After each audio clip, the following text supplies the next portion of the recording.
오늘 본문의 말씀은 이러합니다. 애굽을 출애굽한 이스라엘 백성들이 이 모세라는 지도자를 따라 가나안으로 가는 도중에 물이 없었어요. 그들이 지나가는 곳은 광야였습니다. 광야. 백성들은 아우성을 칩니다. 모세라는 지도자를 원망합니다. 그리고 하나님을 원망합니다. 그러자 하나님과 모세를 원망하는 그들에게 하나님께서 물을 내주십니다. 반석에서 물을 내게 하셨습니다. 그리고 이스라엘 자손이 여호와와 다투었으므로 이를 무리바 물이라 했습니다. 오늘 이것이 본문의 내용입니다. 여기서 무리바라는 뜻은 다툼이라는 뜻을 가지고 있습니다. 즉 반석에서 나오는 물이 정상적으로 나온 것이 아니라는 말씀입니다. 이스라엘 민족을 하나님은 낮에는 구름기둥, 밤에는 불기둥으로 광야에서 인도해 주셨어요.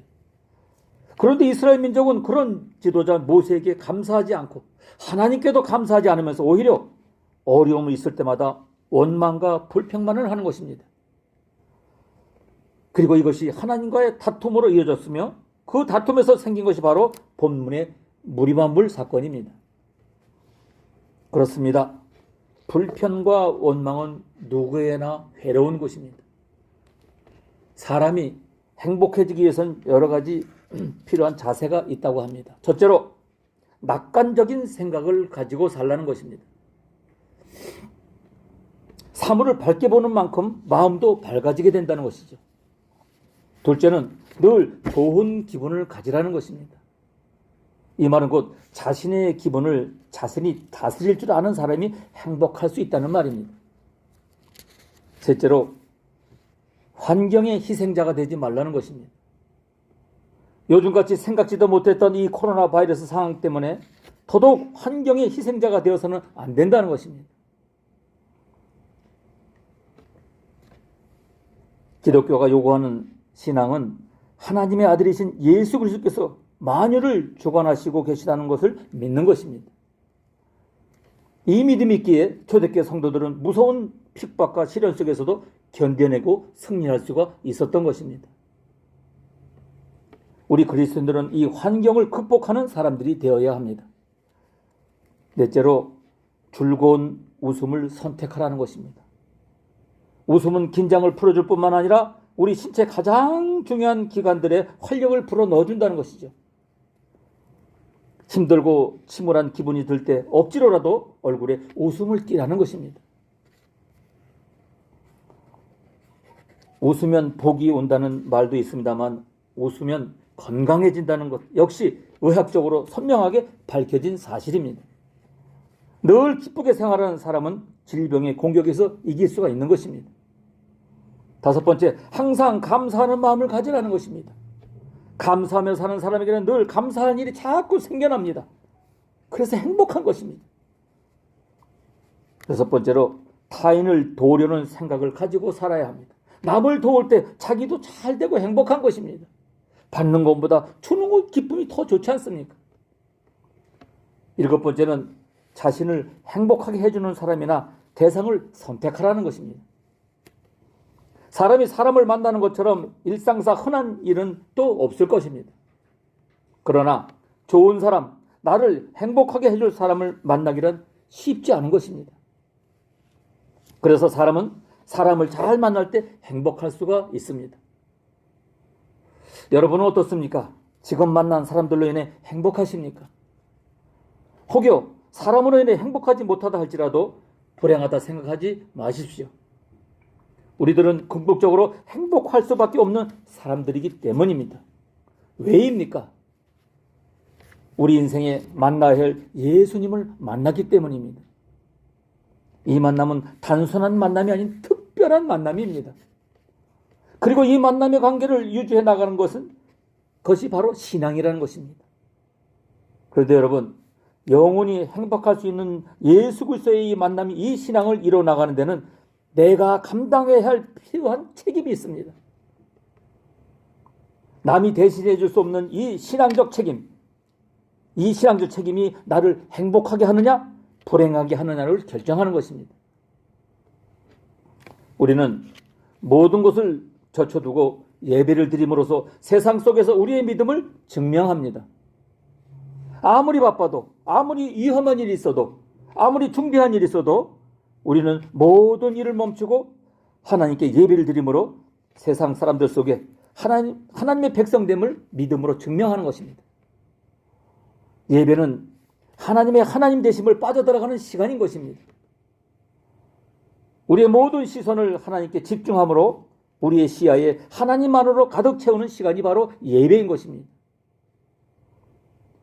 예배를 아름답게 드릴 때 우리는 초월을 경험하는 것입니다. 이 세상에 갇히지 않고 스스로 나를 가두지 않고 그 모든 것을 뛰어넘는 초월적을 경험하는 것입니다. 왜냐하면 초월의 하나님을 만나는 것이 예배이기 때문입니다. 인간의 힘이 아닌 하나님의 능력과 영광에 사로잡힐 때 세상이 주는 힘에 굴복당하지 않고 휘둘리지도 않고 살아갈 수 있는 능력이 예배를 통해서 나오는 것입니다. 스티븐 콥이라는 그의 책에 성공하는 사람의 7가지 습관이라는 것을 떠올리게 됩니다. 이 책 속에서 전반적으로 말하고 있는 것은 주도성이라는 것입니다. 주도성. 무슨 말인가 하면 내가 책임진다는 말입니다. 다른 사람 때문에 내가 화를 내면서 손해보는 것은 잘못입니다. 누구에게나 잘못의 책임을 탓하지 않습니다. 모든 것에 내가 책임지고 환경에서 책임을 돌리지 않습니다. 그 책에서 강조하는 말은 내가 하고 싶어 하는 일이다라고 내가 하고 싶어 하는 일이다라는 이 주도성입니다. 만일에 나는 하고 싶지 않은 일을 저 사람이 하라고 해서 했다 하면 나는 아무것도 아닌 게 되고 내 존재가 없어지는 것입니다. 무슨 일이든 내가 선택하고 내가 책임지는 것, 그게 주도적 인격입니다. 신앙도 마찬가지입니다.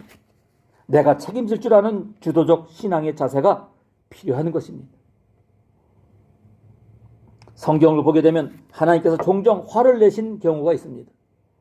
왜 거룩하신 하나님께서 이토록 화를 내실까 싶을 정도로 분노하신 경우를 가만히 살펴보면 책임 있는 주도적 신앙의 자세를 잃어버린 사람에게 화를 냈다는 것을 발견하게 됩니다. 신약 성경을 보면 아나니와 삽비라 부부의 이야기가 있습니다. 그 부부가 땅을 팔았는데 그 값을 제대로 하지 않고 속여서 바쳤다 죽은 사건을 우리가 잘 알고 있습니다. 그런데 더 냉혹한 것은 거짓말 한 번 했다고 해서 당장 그 자리에서 부부가 다 죽었어요. 어찌 하나님이 이렇게 가혹할 수가 있단 말입니까? 바치지 않은 사람도 있는데 그런데도 속인 것 때문에 죽을 죄가 되고 말았습니다. 우리들의 사고로는 쉽게 납득이 되지 않는 부분들입니다. 그러나 그때 성령은 초대교회 공동체를 하나로 묶는 것이었습니다. 성경은 그들이 성령을 속였다라고 이야기하고 있습니다. 그러니까 또 하나는 구약 성경에서 모세가 가나안 땅에 들어가지 못한 사건입니다. 모세의 생애를 아는 입장에서 생각해 본다면 가나안에 들어가서 행복을 누려야 마땅하다는 생각이 듭니다. 모세가 이스라엘을 위해서 얼마나 많은 수고와 고생과 핍박을 받았습니까? 그런데 모세가 가나안 땅에 들어가지 못하고 또 모산에서 가나안 땅을 바라보면서 죽어갔습니다. 그런데 이러한 결과의 배경에는 모세의 생에 있어서 오늘 본문에 나타난 결정적인 사건이 있습니다. 이 사건으로 인해서 너는 나의 거룩함을 드러내지 아니했다는 말씀과 너는 이 백성을 가나안으로 인도하지 못할 것이라는 하나님의 책망을 받고 맙니다. 생각해 보세요. 물론 모세가 한평생 남긴 업적이 칭찬받아 부족함이 없습니다마는 모세의 업적에 대한 평가 문제는 우리들의 생각이고 그가 가나안에 들어갔느냐 못 들어갔냐는 문제는 하나님의 판단이라는 말씀입니다. 모세는 하나님의 명령을 받아서 사람에게 집행하는 가운데 너무너무 자존심을 가지게 되었을 것이고 백성들 앞에서는 하나님과 같이 높은 존경과 추대를 받았습니다. 그러나 잊지 말아야 할 것이 있습니다. 그것은 어디까지나 하나님의 사역일 뿐이지 자기의 업적은 아니라는 것입니다. 오늘 우리도 교회 안에서 각가지의 직분과 직책을 맡을 수 있습니다. 그러나 그것에 대한 올바른 이해가 필요합니다. 목사로, 장로로, 권사로, 집사로, 교회 부서장으로. 하지만 이것은 하나님의 사역을 위해 주어진 직책이지 자기의 업적을 나타내는 자랑하라고 주어진 자리가 아니라는 사실입니다. 말하자면 하나님의 사역과 자기의 업적의 성공을 자랑할 것이 아니라는 것이죠. 이것이 잘못되어서 사람들이 신앙을 실패하는 것입니다. 어떤 장로님이 하늘나라에 가셨어요. 하나님께서 장로님 반갑게 맞이하시면서 큰 식당으로 안내를 하셨답니다. 장로님이 들어가 보니까 자기 교회 한 집사님이 많은 그냥 음식을 아주 그냥 맛있게 잡수고 계셨대요. 그 장로님이 생각하기를 집사님이 저렇게 좋은 음식을 먹으니까 장로인 나에게는 더 맛있는 음식을 주겠지 기대하고 있는데 짜장면이 나오더랍니다. 그래서 기대에 못 치자 이 장로님이 볼멘 소리로 하나님, 아니 집사는 저렇게 좋은 음식을 주고 장로인 나에게 왜 짜장면을 주느냐고, 더 좋은 곳은 안 주더라도 똑같은 것을 주셔야 되지 않겠느냐고 이야기했더니 하나님께서 그 장로님의 귀에다 대고 이렇게 말씀하시더랍니다. 이봐 김장로, 그런 소리 하지 마라. 자네 교회 담임 목사는 지금 짜장면 배달 갔어. 이렇게 얘기하더란 말입니다. 웃을 얘기가 아닙니다. 모세가 가나안에 들어가고 안 들어가는 것은 그의 업적의 문제가 아니라 신앙과 불순종의 문제라는 것을 우리가 깊이 생각해야 하는 것입니다. 오늘 본문에서 이스라엘 백성들이 가데스 바네아에 있을 때 물이 없어서 하나님을 원망했다는 것과 심지어는 모세를 원망하며 차라리 모세를 죽이고 애굽으로 돌아가자고 선동하는 말까지 나오게 됩니다. 이때 모세가 큰 실수를 저지르고 말았어요. 원망하는 백성들로 인해 몸과 마음이 피곤한 나머지 자기가 하지 말아야 할 소리까지 다 내뱉어 버렸어요.